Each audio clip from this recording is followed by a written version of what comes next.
On se retrouve dans cette vidéo pour la moitié de cette prise de masse vegan sur 12 semaines. Donc je me suis pesé ce matin, 75,6, ça va, ça progresse, sachant que j'ai quand même perdu 1 kg par rapport à il y a une semaine ou deux. Donc il va falloir quand même augmenter un petit peu les apports caloriques. Je me rends compte que je mange pas encore assez et j'ai tendance à faire trop peu de repas.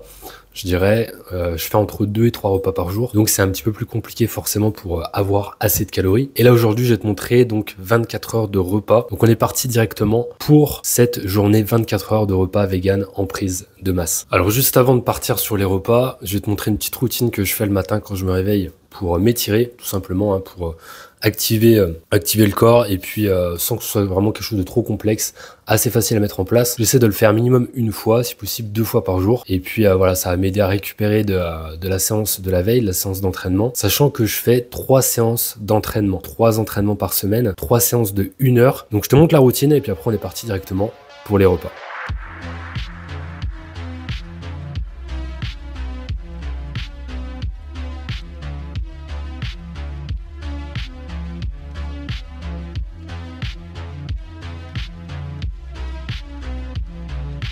Ok, donc on est parti pour ce premier repas, jeûne intermittent. Là, il est 12h40. Alors, j'ai grignoté un petit peu dans ce qui était en train de cuire, mais globalement, généralement, je le fais pas. Je reste assez cadré. Donc ici, qu'est-ce qu'on a pour ce repas, premier repas de la journée? On a des pommes de terre que j'ai fait cuire à la poêle avec un petit peu d'huile et puis des herbes de Provence. À côté, on a du tempeh. On aura légumes avec du chou vert et puis des pleurotes. Donc très intéressant ici par rapport à ce repas. Le tempeh, ça contient des probiotiques et ça c'est très intéressant, ça va soutenir la santé digestive et ça va renforcer l'immunité. Le chou vert, très intéressant aussi. On a des fibres, de la vitamine C, de la vitamine K, ce qui va favoriser une bonne digestion, ce qui va renforcer le système immunitaire et soutenir la santé osseuse. On a également donc pleurote, comme je te disais, hein, ça c'est un champignon et les champignons c'est très intéressant parce que mine de rien ça contient pas mal de protéines. À savoir ici on a 200 g de pleurote, 100 g de pleurote ça contient 3 g de protéines. Donc avec 200 g on a quand même 6 g de protéines supplémentaires, ce qui n'est pas rien. Et puis voilà, très riche en antioxydants, en minéraux, en tant que champignon. On termine avec une sauce pour cette assiette. Ici, il y a du coulis de tomate, de la sauce tamari qui est très riche en acides aminés et en enzymes digestives et du curry à côté pour le goût, puis en même temps, voilà, tout ce qui va être épices, aromates, extrêmement intéressant aussi pour les micronutriments, vitamines, minéraux, oligo-éléments. On va passer sur la collation avec un smoothie. Donc deuxième repas avec du lait de soja classique, très riche en protéines. On est à presque 4 g de protéines pour 100 ml. Donc 10 centilitres, c'est vraiment un verre comme ça, quoi, à peu près. Donc un verre classique, on dirait c'est à peu près 15 centilitres. Donc à peu près 7 g de protéines, ce qui est quand même vraiment pas mal. Moi personnellement, voilà, c'est soit je prends un lait végétal autre que le lait de soja et je vais ajouter de la protéine en poudre. Et sinon, si je prends du lait de soja, généralement, je vais pas mettre de protéines en poudre parce que c'est déjà assez protéiné. On a un kaki à côté. Le kaki, c'est intéressant, c'est riche en antioxydants. Ça contient des caroténoïdes, donc du bêta-carotène. Et ça, c'est super intéressant pour l'immunité et des flavonoïdes, pareil, hein, qui protègent les cellules contre le stress oxydatif et le vieillissement. Une poire, pour tout simplement ajouter aussi un autre fruit. Donc là, on est sur des fruits hivernaux.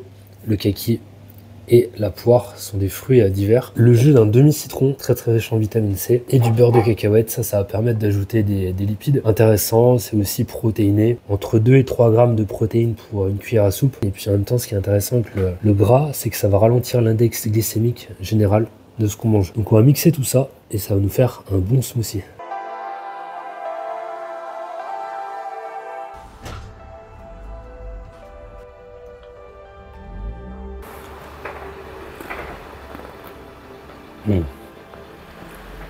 Franchement, c'est vraiment super bon.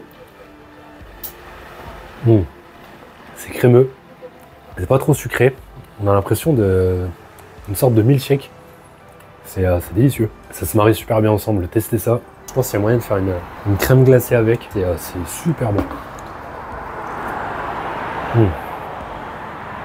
Vraiment satisfait là. Et je fais ça complètement de façon originale. Et ça passe super bien.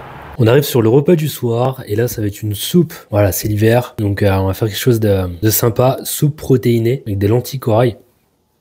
Donc à savoir, c'est une soupe qui est extraite du plan nutritionnel de mon plan V365. Je mettrai les infos en description en dessous de cette vidéo. Voilà, donc cette soupe, elle contient quoi? Donc il y a de l'oignon, du gingembre, du curcuma. Ça forcément pour l'immunité c'est parfait. Pour l'hiver. Du piment. On va y aller mollo. Un petit piment ce sera largement suffisant, voire un demi. Du cumin. Normalement c'est des graines mais bon. On va prendre de la poudre. Donc l'anticorail. 28 grammes de protéines pour 100 grammes. Donc là, il y a 200 grammes, ça va apporter 56 grammes de protéines, c'est vraiment énorme.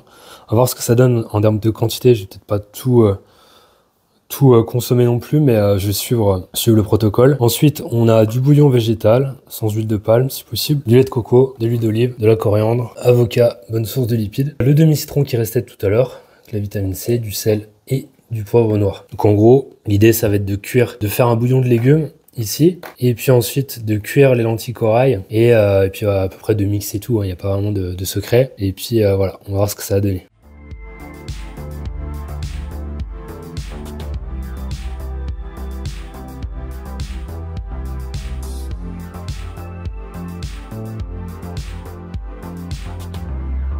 On se retrouve 2 jours plus tard, j'ai pas pu filmer, je vais que ça enregistre bien, nickel. J'ai pas pu filmer, il faisait trop nuit, etc. le soir. Donc repas du soir a été effectué. On se retrouve 2 jours plus tard pour pouvoir faire le bilan au niveau des calories. On va regarder ce qui s'est passé sur cette journée, combien est-ce que j'ai consommé de calories. C'est très intéressant de faire ça de temps en temps parce que ça me permet vraiment de voir où j'en suis.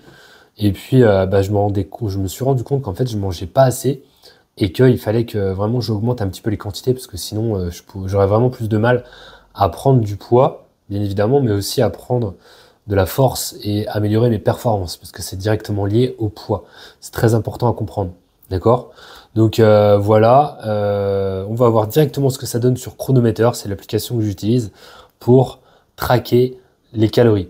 Donc déjà, on peut voir que je suis à 2936 calories, donc on arrondit à 3000 sur la journée, ce qui est vraiment pas mal. Je pensais pas consommer autant de calories et au final, ben ouais, c'est normal, hein, c'est nécessaire de consommer, de faire un surplus calorique pour pouvoir prendre de la masse musculaire, de manger plus que les besoins actuels. Ok. Et si on va plus en détail, 119 grammes de protéines, 333 grammes de glucides et 110 grammes de lipides. D'accord? Si on regarde maintenant plus en profondeur, alors à savoir très rapidement, pour moi, c'est largement suffisant. Je privilégie vraiment la quantité. Enfin, c'est pas que je privilégie la quantité à la qualité, mais c'est que la quantité, je la place au moins au même niveau que la qualité. D'accord? Très, très important parce que je compte vraiment sur l'assimilation, le fait de bien manger, de manger des aliments les plus sains possibles. Ça permet d'améliorer l'assimilation, par exemple, des protéines. Donc du coup, si on assimile mieux, si on utilise mieux les protéines qu'on mange, potentiellement on en a besoin de moins. Et si on en consomme la même quantité que par exemple avant la prise de masse, le fait de mieux les utiliser fait qu'au final on va avoir de meilleurs gains musculaires. Donc c'est extrêmement important à comprendre. Arrêtons de regarder uniquement le chiffre, mais demandons-nous comment faire en sorte, au-delà de ce chiffre, de bien l'utiliser dans le corps. Et ça passe vraiment par une alimentation de qualité maximale. Ok? La parenthèse est fermée, on va aller plus en détail, on va regarder ce qui se passe au niveau des vitamines, des minéraux, etc. Alors déjà, par exemple, qu'est-ce qui rapporte avant de regarder les vitamines, minéraux, beaucoup de protéines, on a les lentilles corail, forcément avec 200 grammes dans la soupe. Alors c'est une soupe quand même qui est assez dense, hein, c'est vraiment une soupe repas. Donc 48 grammes de protéines avec cette soupe, c'est juste énorme. 50 grammes de protéines. Et imaginons que dedans tu mettes des petites tranches de tempeh aussi, de tofu, mariné ou quelque chose comme ça. On passe à 60 grammes facile. Là, ça commence à faire une soupe très très dense en protéines. Donc maintenant, on va aller directement sur tout ce qui est vitamines, minéraux.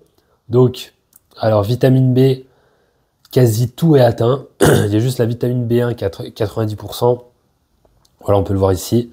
B12, je ne compte pas dessus, hein, pas sur l'alimentation pure et dure, mais plutôt sur les compléments alimentaires. Ensuite, l'acide folique, c'est parfait. Vitamine A, on n'en a pas énormément ici. Vitamine C, c'est validé, 238%.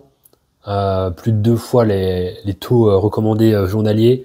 Vitamine E, c'est validé. Vitamine K, c'est validé. Vitamine D, c'est le soleil, on compte pas dessus. Calcium, 56%.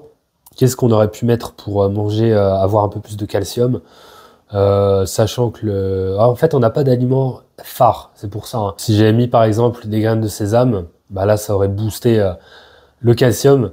Ensuite, le cuivre, c'est validé, 407%. Le fer, 242%. Le magnésium, 137%. Le manganèse, 327%. Le phosphore, idem, c'est validé. Le phosphore, idem, c'est validé, 207%. Le potassium, c'est validé. On est vraiment nickel.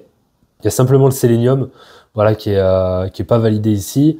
Sodium, bon, on a toujours tendance à en consommer un peu trop, donc c'est nickel. Le zinc, 80%, on n'est pas loin des 100%. Voilà, donc franchement, on est vraiment pas trop mal. Oméga 3, 64%. Qu'est-ce que j'aurais pu ajouter? Bah, pourquoi pas des graines de lin, des graines de chanvre, des graines de chia, huile de lin, de colza, de chia, de caméline. Ça, c'est parfait. J'aurais eu mes 100%. Ici, sur les oméga 3. Voilà. Donc, comme tu peux le voir, là, on est vraiment, vraiment, vraiment bien. Et puis, n'oublions pas que la nutrition et l'équilibre se fait sur la durée. Se fait pas sur un jour, mais se fait sur la semaine, voire limite encore plus. D'accord? Très, très important de comprendre que le corps équilibre sur la durée. Donc, voilà, tu vois, par exemple, ici, hein, qu'est-ce qui nous manquait? La vitamine A, le calcium et puis le sélénium et un tout petit peu de zinc, bah forcément en consommant d'autres aliments avec la variété en fait, le lendemain, le surlendemain ou les jours d'après, on a un équilibre à 100% qui est parfait partout. Voilà, donc je te laisse là-dessus. Pour aller beaucoup plus loin, tu peux télécharger ton kit pour sportif vegan, ton kit de démarrage avec les outils qui vont te permettre de comprendre comment avoir tes taux en termes de protéines, glucides, lipides, donc comment calculer tout ça, puis comment faire en sorte que ça s'adapte à tes besoins personnels, comment faire ta transition en fait de sportif omnivore à sportif vegan, les 100 meilleurs aliments également vegan à inclure dans ta diète. Il y aura aussi tout ce qui concerne les compléments alimentaires. Tout ça, c'est un kit de démarrage 100% offert. C'est le premier lien en description sous cette vidéo. On est à la moitié de cette prise de masse. On va voir ce qui se passe. Il reste encore pas mal de choses à mettre en place. Là, ça me permet vraiment de voir que je peux aller plus loin en termes de calories. Enfin, qu'il faut que j'aille plus loin plutôt en termes de calories pour pouvoir prendre du poids et, comme je te disais, les performances, que tout ça se suive. On se retrouve dans la prochaine vidéo. Télécharge bien ton kit de démarrage pour sportif vegan en cliquant juste en dessous. À la prochaine. Entraîne-toi avec le cœur, mange avec le cœur.